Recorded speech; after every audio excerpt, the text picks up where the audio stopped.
اعوذ باللہ من الشیطان الرجیم بسم اللہ الرحمن الرحیم۔ میں حکیم ملک محمد یوسف بھٹی قادریہ کلینک یوٹیوب چینل سے آپ تمام حضرات کو ویلکم کرتا ہوں۔ امید کرتا ہوں کہ آپ تمام حضرات باخیریت ہوں گے۔ میری طرف سے آپ تمام احباب کو السلام علیکم۔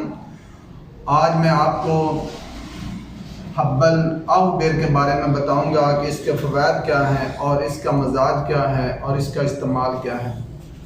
تو یہ جو آپ بیر آہو اس کو بولتے ہیں، یہ جو آپ دیکھ رہے ہیں یہ بیر آہو ہے۔ یہ ایک اونچے اور جھاڑی دار درخت کا پھل ہے اور یہ پھل جو ہے یہ جنگلی بیر کے برابر ہے۔ اس کا مزاج گرم خشک درجہ دوم میں ہے۔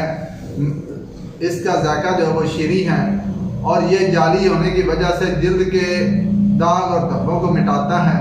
اس کے علاوہ یہ استسقاء اور آرے حیض میں استعمال کیا جاتا ہے۔ یہ مقوی با بھی ہے، قراقرم شکم اور امراض معدہ میں بھی استعمال کیا جاتا ہے۔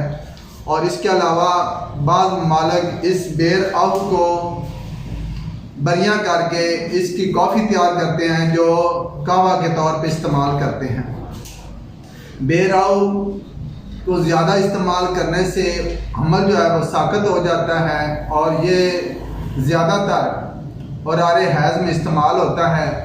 اور جو میرے دوست احباب پاکستان کے اندر ہیں یا پاکستان سے باہر ہیں اور مجھ سے رابطہ کرنا چاہتے ہیں آپ کسی بھی امراض کے متعلق، تو وہ میرے واٹس ایپ نمبر اور فون نمبر پہ رابطہ کریں جو آپ اسکرین پہ نمبر دیکھ رہے ہیں۔ اور اس کے علاوہ جو پاکستان کے اندر ہیں اور مجھ سے بالمشافہ ملنا چاہتے ہیں اور اپنی امراض کی تشخیص کروانا چاہتے ہیں اور دوائی حاصل کرنا چاہتے ہیں، تو الحمدللہ یہ جو اسکرین پہ آپ کو ایڈریس نظر آ رہا ہے، آپ اس ایڈریس پہ ایک دفعہ ضرور تشریف لائیں۔ آپ کو ہمارے دواخانہ پہ انشاءاللہ تعالی ہر مرض سے شفا ملے گی اور ہمارے دواخانہ پہ ہر مرض کا شافی علاج کیا جاتا ہے۔ اس کے ساتھ میں آپ سے اجازت چاہتا ہوں۔ فی امان اللہ۔